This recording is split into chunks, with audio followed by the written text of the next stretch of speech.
In Detroit, one of the most dangerous gangs or organizations is called the Black Killers. This is a gang that nobody knew who the members were. The only thing they knew was the name. And when the name first stepped on the surface, it came with White Boy Rick, when he was working for the police to bring down a drug trafficking gang or organization known as the Black Killers. What happened was this: White Boy Rick, as a child, I don't know if he was like 14, 15 years old, aligned with the police department to infiltrate an organization or gang known as the Black Killers.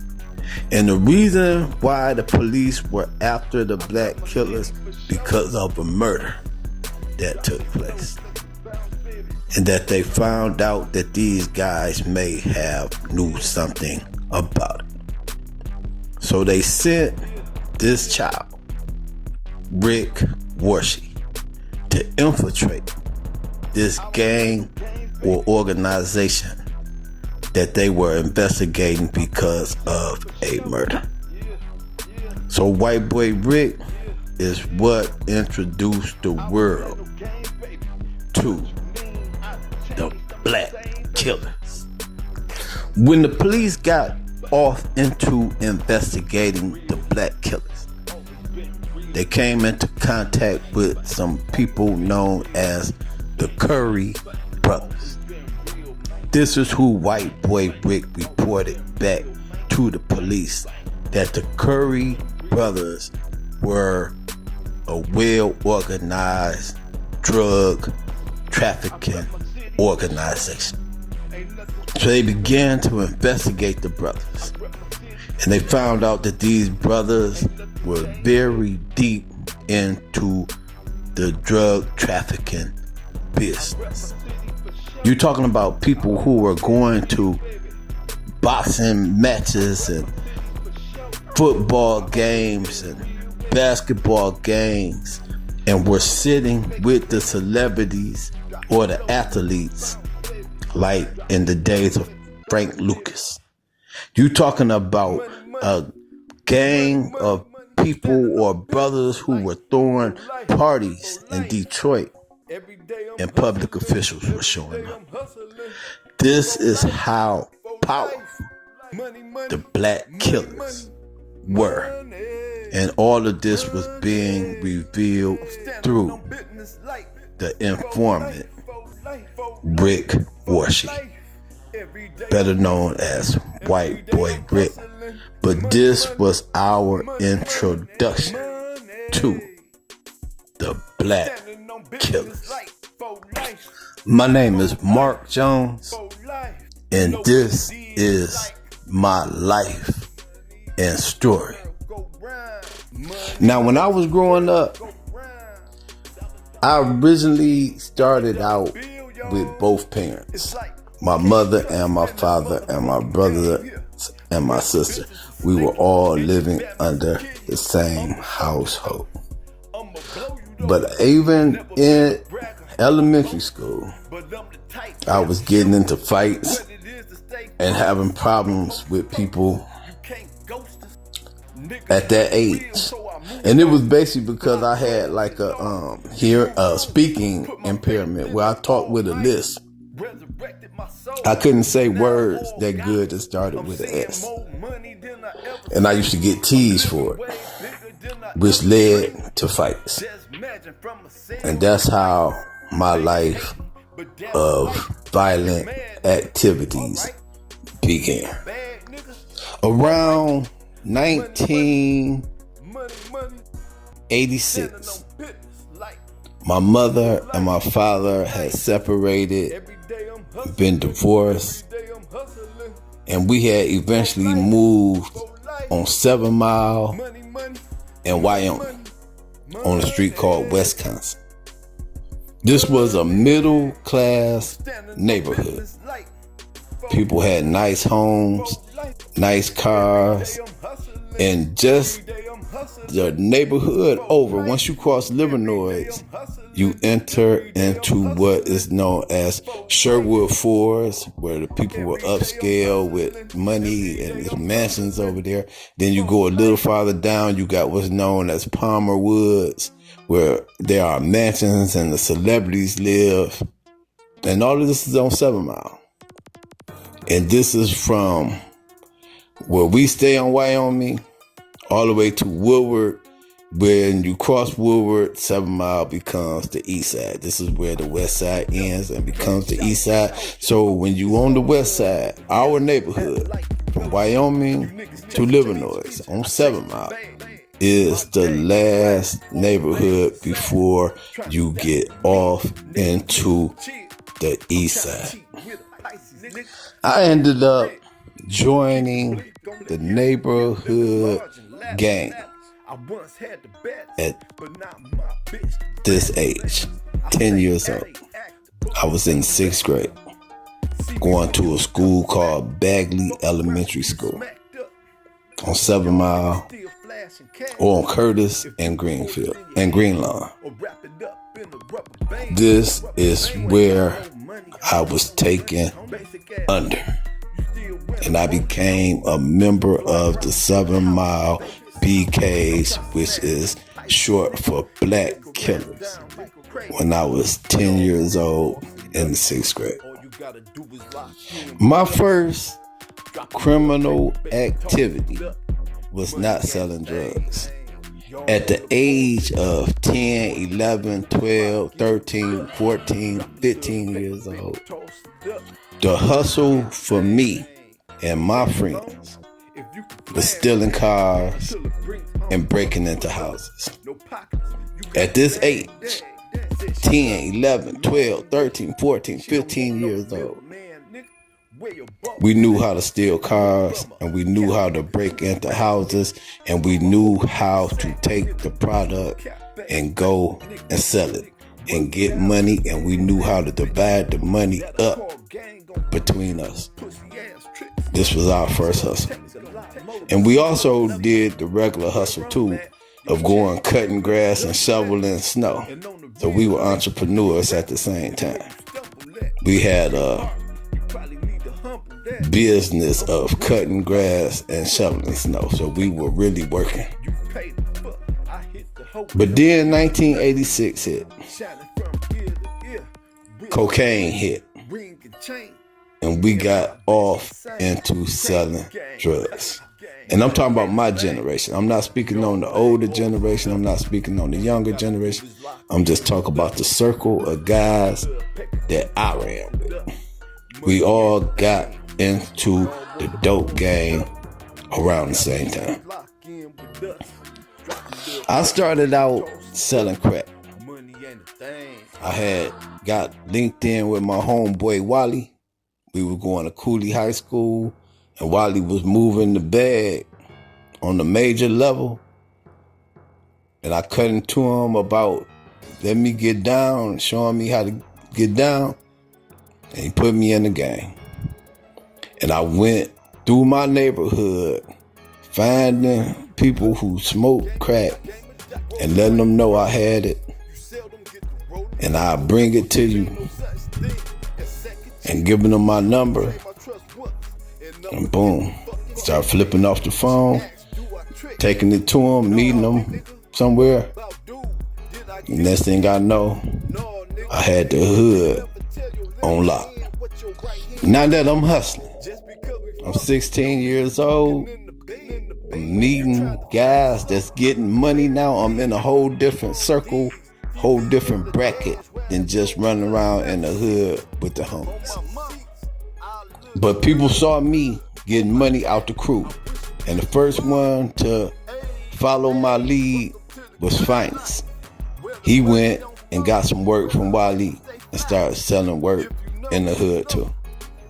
Then Rondell Rondell went and got some work. Started selling dope in the hood too. So at this time, it's me, Finest, and Rondell bumping up in the hood, getting money. And next thing I know, Rondell took off. Next thing I know, he getting like a quarter key. He got a Honda Accord. He got a Honda truck. He got one of them mopeds or that they came out with, Suzuki Jeeps or whatever they was called. I can't remember what it was called. But he got all of this now. Boom. Me, I'm bumping up in the hood. I done moved up. I'm getting like a big eighth now. Only thing that stopped me from getting the cars is because I didn't have anybody to put a car in their name. See, Rondell, he was able to go and put a car in his family members' names. So he was able to jump on the car real quick. I didn't have anybody to put a car in their name because my family weren't tight like that. We only had my immediate family. We weren't really tight with no other family members. So that kind of slowed me up far as looking like money. Because I dressed good. I had the jewelry. I had the actual money. But I didn't have the avenue to get a car. So now, Finest get down with Darnell Young and Sambo and all of them, right? Because Darnell house had got shot up. Somebody shot their house up, sprayed it up. Boom. So his mother moved to Chicago and sent him to Kalamazoo to stay with his brother who was going to college. And the college was either in Kalamazoo somewhere. So Darnell moves to Kalamazoo. He calls back to the hood and say, hey, it's banging up here. Like everybody and their mama smoke crack up here. Y'all need to come up here and check it out. So Sambo and a couple of guys from the hood jump in the ride and shoot up there to check it out. They see like everybody and their mama smoking crack in Kalamazoo. So they come back, get a bag, shoot back up there. Boom. They start taking the whole hood, my whole little circle, start going up there with them. But I didn't go because I was already doing my own thing.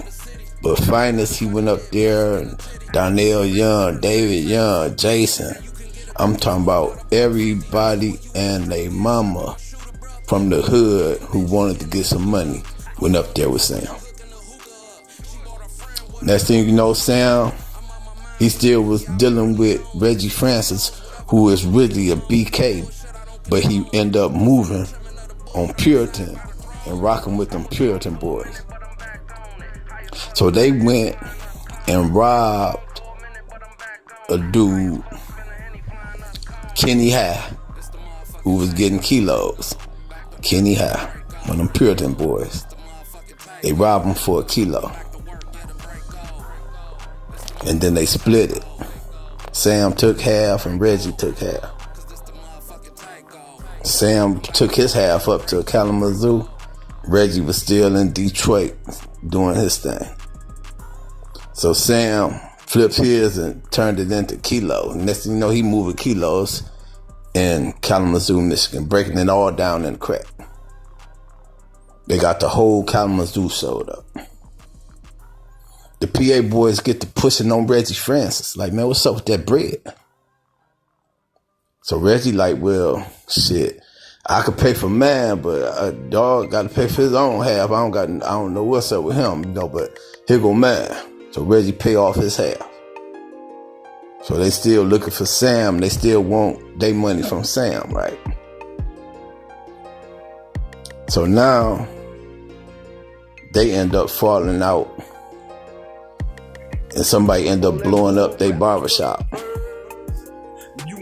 Kenny High had a barbershop that got blew up, or a store or something. I can't remember what it was. But it got blew up, boom. So now it's a little drama. They got something going on with somebody. It ain't had nothing to do with us, but they done fell out with some more people. And it's going down with them and the other people. So now, time go on, and it's the biggest drug bust in Kalamazoo history. And this Sambo, it's the Black Killers. But they put in the newspaper and in the news that the people who were involved were called Stadium 7, because all they saw was they was drawing sevens everywhere. You know, everywhere we go, we be painting sevens on the place. So they knew that something had to do with 7, and they knew that the place where they at was called Stadium Drive, so they said Stadium 7. But this big drug bust was the Black Killers. So now you got Kalamazoo with a big drug bust, and it's the Black Killers. Then it's a big drug bust in Jackson, Michigan. And they don't know who it is. They just found a bunch of drugs and a bunch of money. But it was the Black Killers. Then this big drug bust going in Lansing. All they finding is drugs and money, but it was the Black Killers. And the word was getting out in the street that the Black Killers were going throughout Michigan, taking over city after city after city. But nobody knew who these guys were. They had alias names. Only thing that they knew is that everywhere they were going, they were seeing these 7s being painted on buildings, being painted in hallways, and they were seeing BKs, which means Black Killers. And their cities were being taken over by this drug trafficking empire. The thing that made the BKs fly under the radar was that no one was becoming a snitch. And the reason why no one was able to snitch is because there was not a leader. See, most criminal organizations fail because when people start getting arrested, they look for a way out, and the way out is to point at the boss or the leader. But in an organization or a gang like the Black Killers, there is no leader. Everybody is their own boss, and nobody works for nobody. What this gang or organization does is put all of its members on independent. They don't get, you come work for me and this and this. It's all right, I'm gonna throw you a bag, go on here and do your thing and come up. I'll show you how to cook it. I'll show you how to cut it.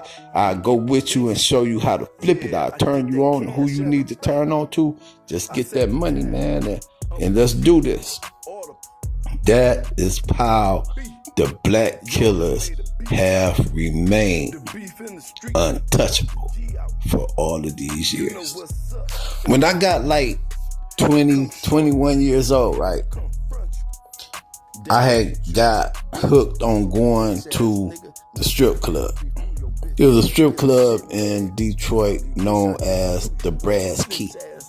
This where all of the heavyweights who was getting money came and hung out at the Brass Key. So me, I used to take all the little homies to the Brass Key, and we go up in there and be drinking and chilling and messing with the women, right? But they was all underage, and I don't even think I was 21 yet.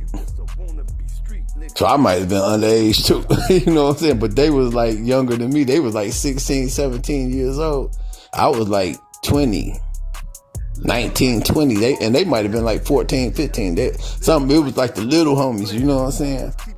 Cause we used to go up there into the brass key. Then one day, Sherman looked and saw us all sitting at the table drinking and chilling, right? Female. He came up and like, how y'all get in here, man? Like, how old is y'all, man? Get the hell up out of here. And he put us out, right? So we left. But then, like the little homies, they tried to go back. And well, actually did go back on their own and was going, right? So somehow one day, Johnny Harper and all his little crew, they went up there. And I don't know what happened, but I know they came out of the brass key and bop, bop, bop, bop, bop. Somebody shot up the car and tried to kill him. And I remember they hit me up like, man, somebody shot the car up last night. It was his daddy or his mama in no car, a little Cadillac, you know what I'm saying? They done went up there to the titty bar and got the car shot up. And I was telling them like, man, y'all can't just go up there like that, man, because you got to realize that it's big time ballers up there. It's people up there with money. It's heavyweights in there. And not only that, it's gang members up there from other hoods that we beefing with. So y'all got to be careful going up there. I said the only reason why everything was straight when y'all was going up there with me is because I knew everybody in there. So it's certain people that even if they do come in there, they not gonna want no smoke because they know they outnumbered with me and the people in there who I mess with. Y'all went up there not knowing nobody. Y'all was straight with me, but on your own, y'all don't know nobody in there.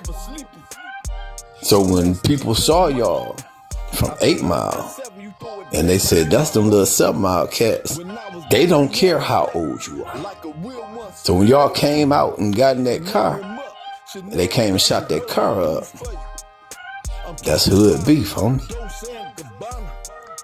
Now when it come to me, right, the myth was that I was involved in a lot of drama and a lot of shooting. And the reason was because a lot of times the stuff that I got involved with happened in public places. So we downtown one day. It's me, Click, Joe, and we with the plug, Frenchie, and his brother Merk, Lowe's, and they whole little crew. Now these are the big ballers. These are the guys with the kilos at the time. They got mad money. They driving around in Volvo station wagons. They driving Mercedes Benzes. They in Jaguars. They in all these luxury cars, you know. And we in Click's Prelude, JoJo in his drop top Mustang, and we all downtown, right? And then Click see some guy who he said tried to kill him. They tried to shoot him down at a gas station on 7 Mile. And I believe it's the same gas station that he got killed at. So he see the guy. He said, man, that's old boy tried to blow me down the other day. So he jumped out the car. Boom. We had a light. He jumped out the car. Boom. So I jump out. Boom. We get to running over there to the guy. He run off. We chasing him. Boom. So JoJo was with whoever he was with. He told them to take his car. He went and jumped in Click's car. You know, because we left the car at the light and went chasing the old boy. So me and Click, we catch old boy. We get to busting him down on Jefferson. Bang, bang, bang, bang. You know, then the police come. Grab us, break it up. Boom. They throw us in the van. They go around there and they got like all of us that was all the cars that we was with. Merk and Big Frenchie and Los, and they got JoJo and everybody, right? They done pulled everybody over, snatched us all out, threw us in the van. Took all our cars to the police department. Took us all down to the police department. Then they even got the guy who me and Click jumped on. They done brought him down there. So they eventually let all of us go. We go, boom.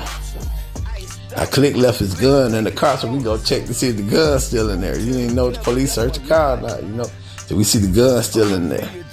Boom, we get in the car, go on, take off, scratch out, boom.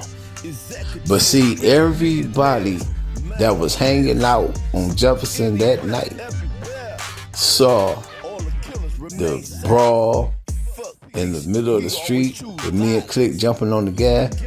They saw the police surround us and block off Jefferson and taking all us to jail. They saw all of the cars we was in. And this when they looked at and was like, who are these guys? So now you got homies from my hood, BK members, and they going to different states. They going to different cities. And they're getting into it with guys in different cities, in different states. And everywhere they going, they seeing that 7 painted on buildings, painted on walls. They seeing BKs painted, and they hearing black killers and black killers. And now it's like everywhere the black killers show up. Everywhere these 7 Mile thugs show up. It's drugs and it's murder. So now we done got the attention of the police, the DEA, the FBI, the ATF. And they looking at different states, they looking at different cities, and they saying, who are these guys? Because nobody could put a name with the face. Nobody could put a name with the title Black Killers. All they knew is that they were seeing the number 7. So the police, they went and set up a phone company on 7 Mile. Police, they opened up a phone company on 7 Mile. And they started selling cellular phones. But it was a deal. This is when cellular phones used to cost like $1,000. Cellular phones used to cost like $600, $700, $800, $900, $1,000. So they selling these cell phones for $600 and no bill. And it's a police sting. So everybody on 7 Mile was like, hey man, they got the phones up here for $600. You don't even got to pay no bill. Just go pay $600, get you a phone, right? Cell phone, real cell phone. So boom, everybody going up there getting phones. But it was a FBI sting. And the only people who got indicted were the people who were dumb enough to put the phone in their name. When it came on the news, because they had it on the news, the big sting that the FBI did with them cell phones. And they said that these guys were making calls to Colombia. They said that these calls were, all you hear is big time drug deals. And they were saying, who are these guys? Who are these guys? So they trying to figure out who are these guys, and then the people that they were busting who were dumb enough to put the phone in their name, they weren't snitching nobody out. Because the thing about the black killers is that they do not have a boss or a leader. You talking about a drug trafficking empire, a notorious gang where everybody is their own boss. Everybody is their own leader. Now the thing about the black killers, right? In our cocaine connection in the 80s, it was coming directly from Colombia, Medellin. And then we started dealing with the Chaldean mob. And they were dealing with the guys up out of New York, John Gotti and they was dealing with those guys. But we only had a short period of dealing with the Chaldean mob because we went back to dealing directly with the Latinos over here in Colombia, the Medellin cartel. And then in the 90s, we switched and started dealing with the Latinos, the Mexicans. And then that bond just grew and grew and grew. Now, I'm not going to name the name of the actual people we dealt with or the actual, but anybody already know you either dealing with Medellin or Colombia, or you're going to deal with Sinaloa in Mexico. But I'm not going to mention no individual name or anything like that. I'm just going to make this as vague as I can make it. So time goes on, and another black killer, another boss rise up. His name is Maceo. And Maceo was getting money and doing everything that you heard about, right? And he eventually gets taken down. He's accused of this, that, and the other. I don't know. I don't want to comment on it. I just want to salute Maceo and give him a shout out for being that guy, you know. I want to say rest in peace to all of the homies. I want to say free all of the homies. I want to salute everybody who has stayed 100 and did not become a snitch. And for all of those who did become snitches. Because see, one of the biggest drug indictments that came out was the indictment where they were looking for Click and Mark Jones. But the people that they arrested, snitches, they did not tell on Click and Mark Jones. Well, they did tell.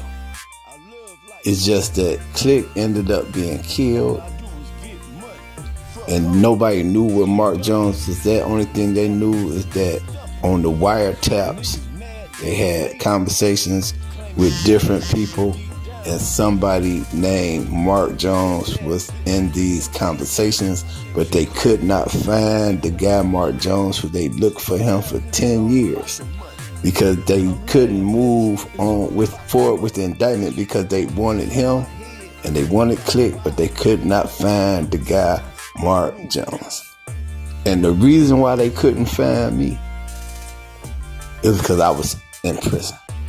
They thought I was in society, but I was actually in prison with a cell phone and talking to my homies from prison on the cell phone, not knowing that they were under indictment because I was already locked up. I didn't know that their phones were being tapped because I didn't know everything that was going on with them in society. But when the indictment came down, and they said they was looking for a guy named Mark Jones for 10 years and they couldn't find him, that's when I realized, damn, they was listening to me talking on that phone from prison. They just didn't know where I was at, so they was looking for me and couldn't find me. And then when Click ended up getting killed, they didn't know where I was. So the guys who they had snitching the informants, they said, well, hey, we need to close this case and we need somebody else, right? So the two guys who did the snitching, they say, well, we'll testify against this guy, Brian Brown, and we'll just say everything that we told you about Click and about Mark, we'll just say it was Brian Brown and y'all could just put the case on him. So this is how Peanut, or Brian Brown, ended up going to prison on a 7 Mile indictment that he fought and still fights in court today to clear his name and say that he was not the leader of the 7 Mile Dogs, and that everything in that indictment that they talking about was Click and not him, that they erased Click's name and just wrote his name in all of the spaces on the indictment and turned it in and indicted him and put the case on him. So he was never the kingpin. He never put nobody on. All this stuff he been lying and telling y'all, if that's the case, that's a contradict everything in his appeals, because he definitely was arguing that it wasn't him, that it was Click. Me, I ended up finishing up on a 20-year sentence in state prison, where I was convicted for 2 counts of assault with the intent to commit murder against 2 Detroit police officers. Click ended up being murdered on 7 Mile at a gas station, and that's what cleared him from the indictment. But everybody else ended up going to prison and serving out their sentence because they didn't really have anybody to tell on, because they were being told on. And then a lot of them not snitches anyway, so a lot of them just took their bit, did their time, and came on home, which is a big thing with the black killers. Brian and Darnell, the 2 guys who did become snitches, see, they weren't really even 7 Mile guys. They definitely weren't BKs. They were just some guys who was cool with Click and his family that Click started dealing with. But they were never 7 Mile guys. They had nothing to do with the mob, you hear me? On that note, I say rest in peace to the homies and free all the homies. 1,000.